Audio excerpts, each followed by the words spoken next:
ओम श्री गणेशाय नमः। आप सभी को संकष्टी चतुर्थी माघी चौथ की मंगल शुभकामनाएं। भगवान गणपति की कृपा सदैव आप और आपके समस्त परिवार पर बनी रहे। आज सकट चौथ पर आप सुनेंगे भगवान गणपति और चौथ माता की कथा। भगवान गणेश की पूजा सबसे पहले की जाती है क्योंकि भगवान गणेश को सभी विघ्न बाधाओं का विनाशक माना जाता है। और ये बात बिल्कुल सत्य है कि भगवान गणपति की आराधना करने से जीवन में किसी भी प्रकार की विघ्न बाधाएं नहीं आती हैं। भगवान गणेश की पूजा करने से न सिर्फ बुद्धि और ज्ञान बढ़ता है बल्कि जीवन की चिंताएं भी दूर होती हैं। लेकिन कौन सा वो समय था जब से ये निर्धारित हुआ कि भगवान गणपति ही प्रथम पूज्य होंगे, सबसे पहले भगवान गणपति की ही पूजा होगी? इस विषय में बहुत सारी कथाएं हैं। एक कथा के अनुसार एक समय की बात है कि भगवान विष्णु का विवाह माता लक्ष्मी जी के साथ निश्चित हुआ और विवाह की सभी तैयारियां होने लगी। सभी देवी देवताओं को निमंत्रण भी भेजा गया, लेकिन भूलवश गणेश जी को निमंत्रण देना रह गया था।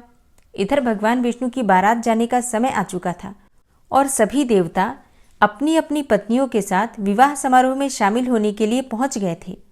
परंतु सभी देवी देवताओं ने देखा कि गणेश जी तो कहीं दिखाई नहीं दे रहे हैं। तब उन सभी ने आपस में चर्चा की, क्या गणेश जी को कोई न्योता नहीं दिया गया या फिर गणेश जी स्वयं ही नहीं आए हैं? सभी को इस बात पर बहुत आश्चर्य हुआ। इस बात पर उन सभी ने भगवान विष्णु से कारण पूछा। अब विष्णु भगवान से पूछने पर उन्होंने कहा कि हमने गणेश जी के पिता भगवान भोलेनाथ को और माता पार्वती को न्योता भेजा था। यदि गणेश जी अपने पिता के साथ आना चाहते तो आ जाते, अलग से न्योता देने की तो कोई आवश्यकता भी नहीं थी। दूसरी बात ये कि उनको खाने में 1.25 मन मूंग, 1.25 मन चावल, 1.25 मन घी और 1.25 मन लड्डू का भोग चाहिए। यदि गणेश जी नहीं आएंगे तो कोई बात नहीं, दूसरे के घर जाकर इतना सारा खाना पीना अच्छा भी नहीं लगता। इतनी वार्ता कर ही रहे थे कि किसी एक ने सुझाव दिया, यदि गणेश जी आते तो उनको द्वारपाल बनाकर बैठा सकते थे कि आप घर का ध्यान रखना, क्योंकि आप तो चूहे पर बैठकर बहुत धीरे धीरे चलोगे तो बारात में बहुत पीछे रह जाओगे। ये सुझाव भी सबको पसंद आ गया, तो फिर विष्णु भगवान ने भी अपनी सहमति दे दी। तब गणेश जी को निमंत्रण देकर आमंत्रित किया और उनको समझा बुझाकर घर की रखवाली करने को बिठा दिया और इसके बाद बारात चल दी। तब नारद जी ने देखा कि गणेश जी तो दरवाजे पर ही बैठे हुए हैं, तो वे गणेश जी के पास गए और रुकने का कारण पूछा। अब गणेश जी कहने लगे कि विष्णु भगवान ने मेरा बहुत अपमान किया है। नारद जी ने कहा कि आप अपनी मूषक सेना को आगे भेज दीजिए, तो वो रास्ता खोद देगी जिससे कि उनके वाहन धरती में धंस जाएंगे। तब आपको सम्मानपूर्वक बुलाना ही पड़ेगा। नारद जी की ये बातें भगवान गणपति को पसंद आ गई। अब तो भगवान गणेश जी ने अपनी मूषक सेना को आदेश दिया कि जाओ और रास्ते की सारी जमीन खोद दो। और फिर मूषक महाराज ने वही किया जो भगवान गणपति ने आदेश दिया था। मूषक सेना ने जाकर वाहन के नीचे की सारी जमीन पोली कर दी, मतलब जमीन के नीचे बिल बनाकर और जमीन को खाली कर दिया, सुरंग की तरह बना दिया। और जब वहां से बारात निकली तो रथों के पहिए धरती में धंसने लगे। लाख कोशिशें की परंतु पहिए निकले ही नहीं। सभी ने अपने अपने उपाय कर लिए परंतु पहिए तो नहीं निकले, बल्कि जगह जगह से टूटने लगे। किसी की समझ में नहीं आ रहा था कि अब क्या किया जाना चाहिए। तब तो नारद जी ने आकर कहा कि आप लोगों ने गणेश जी का अपमान किया, जिस कारण से ये विघ्न आ रहे हैं। यदि उन्हें मनाकर लाया जाए तो आपका ये कार्य सिद्ध हो सकता है और ये संकट टल भी सकता है। और तब भगवान शंकर ने अपने दूत नंदी को भेजा और वे गणेश जी को लेकर आए। गणेश जी का आदर सम्मान के साथ पूजन किया गया और जैसे ही भगवान गणेश की पूजा हुई वैसे ही रथ के पहिए निकलने लगे और ये संकट टल गया। अब रथ के पहिए निकल तो गए परंतु वे टूट फूट भी गए थे, तो अब उन्हें सुधारे कौन? फिर पास के एक खेत में एक किसान काम कर रहा था, उसे बुलाया गया। खाती अपना कार्य करने के पहले श्री गणेशाय नमः कहकर गणेश जी की वंदना करके मन ही मन करने लगा। देखते ही देखते खाती ने सभी पहियों को ठीक कर दिया। तब खाती कहने लगा कि देवताओं, आपने सर्वप्रथम गणेश जी को नहीं मनाया होगा और न ही उनकी पूजा की होगी, इसलिए तो आपके ऊपर ये संकट आया है। हम तो मूर्ख हैं, अज्ञानी हैं, फिर भी पहले गणेश जी को पूजते हैं, उनका ध्यान करते हैं। आप लोग तो देवतागण हैं, फिर भी आप भगवान गणेश जी को कैसे भूल गए? अब आप लोग भगवान श्री गणेश जी की जय जयकार बोल कर जाएं, तो आपके सब काम बन जाएंगे और कोई संकट भी नहीं आएगा। ऐसा कहते हुए वो बारात वहां से चलती और भगवान विष्णु का लक्ष्मी जी के साथ विवाह संपन्न करा के सभी सकुशल घर लौट आए। हे गणेश जी महाराज, आपने जैसा भगवान विष्णु का कार्य संवारा उसी प्रकार से सबके कार्य सिद्धि कीजिए। बोलो गजानन भगवान की जय। एक गांव में एक बुढ़िया माई रहती थी। उस बुढ़िया माई के ग्वालिया बछालिया नाम का एक बेटा था। बुढ़िया माई अपने बेटे के लिए 12 महीने की चारों चौथ करती थी। बेटा लकड़ी लेकर आता था और दोनों माँ बेटा उनको बेचकर गुजारा करते थे। बुढ़िया माई रोजाना लकड़ी में से 2 लकड़ी अलग रख लेती थी और चौथ के दिन बेटे से छुपकर बेचकर सामान लाती थी और उस सामान से 5 पुए बनाती थी। एक पुआ गणेश जी महाराज को, एक चौथ माता को चढ़ाती, एक ब्राह्मण को और एक अपने बेटे को खिलाती थी और एक पुआ खुद खाती थी। एक चौथ के दिन बेटा अपनी पड़ोसन के घर गया। वह पुआ बना रही थी। जब उसने पूछा कि आज क्या है जो पुए बना रखे हैं, तब वह बोली, मैंने तो आज ही बनाए हैं, पर तेरी माँ तो चारों चौथ को पुए बनाती है। उसने जाकर माँ से पूछा, माँ मैं इतनी मेहनत से कमाता हूँ और तू रोज पुए बनाती है। बुढ़िया माई बोली, मैं तो चौथ माता का व्रत करती हूँ। वह बोला कि तू मुझे रख ले या तो तू चौथ माता को ही रख ले। बुढ़िया माई बोली, मैं तो तेरे लिए ही चौथ माता का व्रत करती हूँ, इसलिए मैं तुझे छोड़ सकती हूँ, पर चौथ माता को नहीं। जब बेटा घर से जाने लगा तो बुढ़िया माई बोली, तू जा रहा है तो मेरे हाथ से ये जो आका है वो लेता जा, जहाँ संकट आए वहाँ ही इसे पूर देना। बेटे ने सोचा बात तो झूठी है, पर ले चलने में क्या बुराई है। वह चलने लगा और थोड़ी ही दूर पहुँचा था कि उसने देखा कि खून की नदी बह रही थी और कहीं से भी बाहर निकलने का रास्ता नहीं था। तो आँखा पूर कर बोला कि चौथ माता अगर तू सच्ची है तो रास्ता हो जाए। ऐसा कहते ही उसे बीच में से रास्ता मिल गया। आगे गया तो घनघोर अंधेरा उजाड़ फैला हुआ था। उसने मन में सोचा कि मुझे शेर भदेरे खा जाएंगे, इसलिए वह आँखा पूर कर बोला, चौथ माता मुझे रास्ता मिल जाए, और तब जल्दी से उसे रास्ता मिल गया। वह आगे चला गया और जाते जाते एक राजा की नगरी में पहुंचा। वहां का राजा रोजाना एक आदमी की बलि देता था। वह एक बुढ़िया माई के पास गया। बुढ़िया माई रोती जा रही थी और पुए बनाती जा रही थी। लड़के ने बुढ़िया माई से पूछा कि बुढ़िया माई क्यों रो रही हो? तो बुढ़िया माई ने जवाब दिया कि मेरा एक ही बेटा है जिसकी कल राजा बलि देने वाला है, मैं उसी के लिए पुए बना रही हूँ। तब वह बोला, बुढ़िया माई अपने बेटे की जगह मुझे पुए खिला दे, मैं उसकी जगह बलि चढ़ने चला जाऊँगा।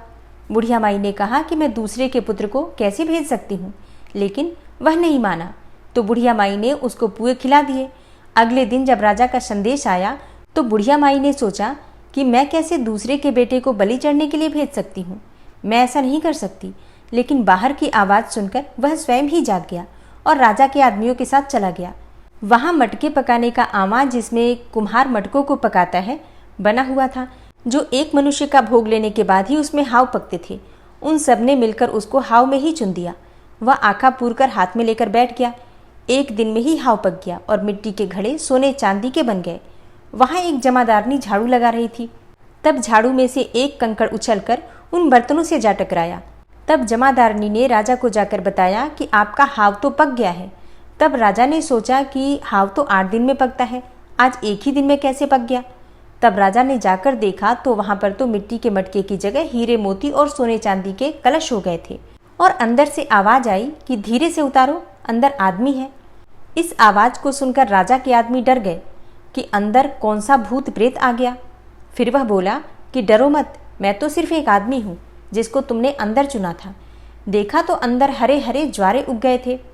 राजा ने पूछा कि तू अंदर जीवित कैसे बच गया। तब उसने बताया कि मेरी माँ चौथ का व्रत करती है। जब मैं घर से निकला था तो मेरी माँ ने मुझे आंखें दिए थे, मैं उन्हें पूर कर बैठ गया और चौथ माता के कारण बच गया। तब राजा ने कहा कि मैं तेरे को एक घोड़े पर बिठाकर सांकल बांध देता हूँ और यदि वह सांकल खुलकर मेरे हाथ में बंध जाएगी तो मैं चौथ माता को सच्ची मान लूँगा। वह आंखें पूर कर बैठ गया और चौथ माता से कहने लगा, हे चौथ माता, अब तुम ही मेरी लाज बचाना। तब सांकल खुलकर राजा के हाथ में बंध गई। राजा ने अपनी बेटी की शादी उस लड़के से कर दी और बहुत सा धन दौलत देकर उसे विदा किया। पड़ोसन बोली कि माई देख, तेरे बेटे बहू आए हैं। तब छत पर चढ़कर बुढ़िया माई ने देखा तो सच में उसके बेटे बहू आ रहे थे। हे चौथ माता, जैसे आपने बुढ़िया और उसके बेटे पर कृपा बनाई वैसे सभी पर कृपा बनाई रखना। भादवा की चौथ माता की कहानी कहने वाले, कहानी सुनने वाले, हुंकारा भरने वाले और पूरे परिवार पर अपनी कृपा बनाए रखना। और अब आप सुनेंगे बिंदायक जी की कहानी। एक ब्राह्मण था जो नित्य प्रतिदिन सुबह उठकर गंगा जी में स्नान के लिए जाता और आकर बिंदायक जी की पूजा करता था और बिंदायक जी की कहानी सुनता था। उसकी पत्नी को पूजा करना बिल्कुल अच्छा नहीं लगता था और वह गुस्सा हो जाती थी। कहती थी कि सुबह पहले पूजा करने बैठ जाते हो, मैं झाड़ू निकालती हूँ, घर का सारा काम करती हूँ, तुम्हें कोई काम नहीं है क्या? ब्राह्मण उसकी बात को सुनता ही नहीं था। एक दिन ब्राह्मण गंगा जी में स्नान के लिए चला गया तो पीछे से ब्राह्मणी ने बिंदायक जी की मूर्ति को छुपा कर रख दिया। वापस आकर ब्राह्मण ने कहा कि बिंदायक जी की मूर्ति कहाँ गई? तो ब्राह्मणी बोली कि मुझे तो नहीं पता कहाँ गई। ब्राह्मण ने खाना भी नहीं खाया और पानी भी नहीं पिया। ब्राह्मण ने कहा कि जब तक मैं बिंदायक जी की पूजा नहीं कर लेता तब तक अन्न और जल को ग्रहण नहीं कर सकता। मैं तो बिंदायक जी की पूजा करने के बाद ही अन्न और जल ग्रहण करूंगा। ब्राह्मणी ने ब्राह्मण को बहुत समझाया कि खाना खा लो, लेकिन उसने नहीं खाया। दोनों को लड़ते झगड़ते देखकर विनायक जी की मूर्ति हंसने लगी। तब ब्राह्मणी गुस्से में आकर बोली कि मूर्ति वहां रखी है। उसके बाद ब्राह्मण ने विनायक जी की पूजा अर्चना की। तब अचानक ही विनायक जी की मूर्ति बोल उठी कि तुझे मेरी सेवा करते हुए बहुत दिन हो गए, कुछ मांग। ब्राह्मण बोला कि अन्न मांगू, धन मांगू, जितना दुनिया में सुख है वह सब मांगू। तब विनायक जी ने सारा सुख, अन्न, धन सब ब्राह्मण को दे दिया। ब्राह्मण मूर्ति को मंदिर में रखकर पूजा अर्चना करने लगा। ब्राह्मणी को इतना अन्न धन मिलने से उसकी भी पूजा करने की श्रद्धा जाग उठी और वह भी ब्राह्मण को बोलकर मूर्ति घर में रखवाकर खूब प्रेम से पूजा करने लगी। हे विंदायक जी महाराज, जैसा ब्राह्मण को सुख दिया वैसा सबको देना।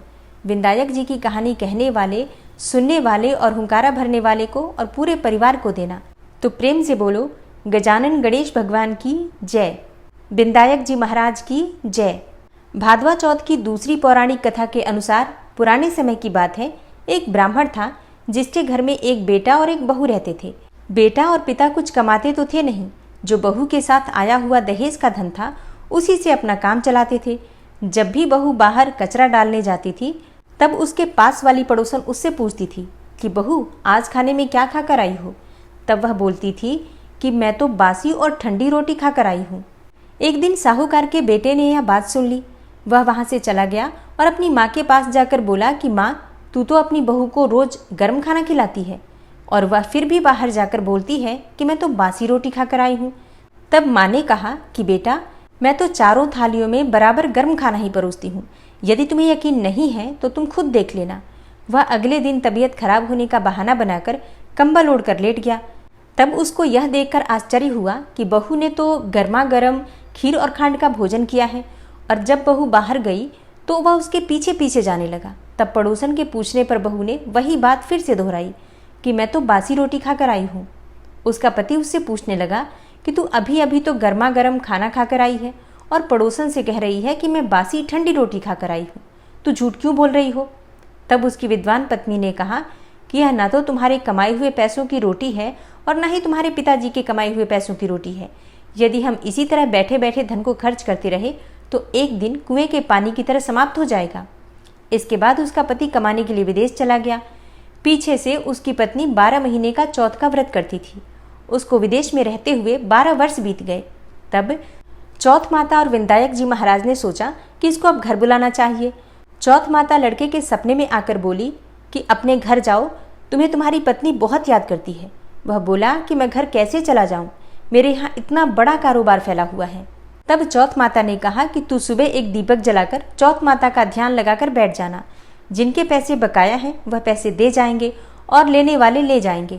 लड़के ने वैसा ही किया और उसका सारा काम एक ही दिन में निपट गया। जब वह अपने घर जा रहा था तो रास्ते में एक सांप दिखाई दिया जो आग के पास जा रहा था। उसने सांप को आग से बचाने के लिए सिसकार दिया।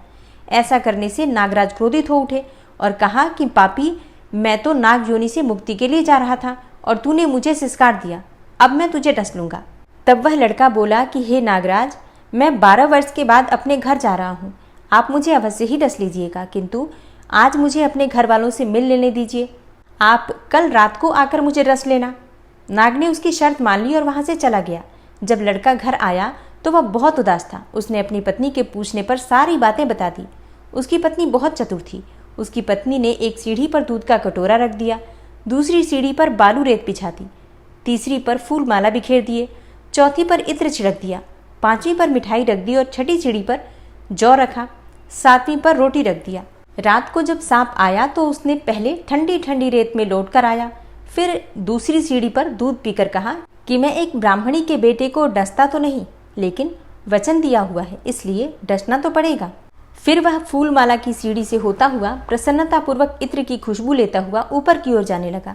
सांप को ऊपर आता हुआ देखकर विंदायक जी ने चौथ माता से कहा कि इस ब्राह्मणी के बेटे की रक्षा करनी होगी, क्योंकि इसकी पत्नी इसके लिए चौथ का व्रत करती है, उसका फल तो देना ही पड़ेगा।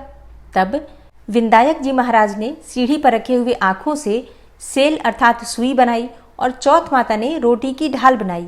विंदायक जी महाराज ने जौ के सेल बनाए थे, इससे सांप की मौत हो गई।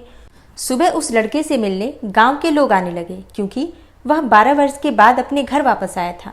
लोगों ने उसे आवाज दी, लेकिन वह तो उदास बैठा हुआ था, इसलिए बोला ही नहीं। जब उन्होंने देखा कि सीढ़ियों पर तो खून पड़ा हुआ है, तो वे चिल्लाने, चीखने और रोने लगे और कहने लगे कि ब्राह्मणी, आज तो तेरा बेटा मर गया। यह सब देखकर ब्राह्मणी भी जोर जोर से रोने लगी। आवाज सुनकर बेटा नीचे आया और कहा कि माँ, मैं मरा नहीं हूँ, यह तो मुझे डसने सांप आया था जो मरा पड़ा है। यह सब देखकर उसकी पत्नी भी प्रसन्न हो गई कि मेरे पति के प्राण बच गए। उसने चौथ माता को धन्यवाद दिया और कहा कि यह तो चौथ माता ने मेरे पति को मेरे व्रत करने का फल दिया है। चौथ माता ने जैसा फल ब्राह्मणी के बेटे को दिया, वैसा ही सभी को देना। कहानी कहने वाले, कहानी सुनने वाले और हुंकारा भरने वाले और सभी परिवार को देना। प्रेम से बोलिए चौथ माता की जय, विंदायक जी महाराज की जय। कहानी अच्छी लगी हो तो वीडियो को लाइक कीजिए, ज़्यादा से ज़्यादा शेयर कीजिए। चैनल पर पहली बार आए हैं तो चैनल को सब्सक्राइब करके बेल आइकन को ज़रूर प्रेस कर लीजिए। मिलती हूँ मैं आपसे अगली वीडियो में, तब तक के लिए नमस्कार।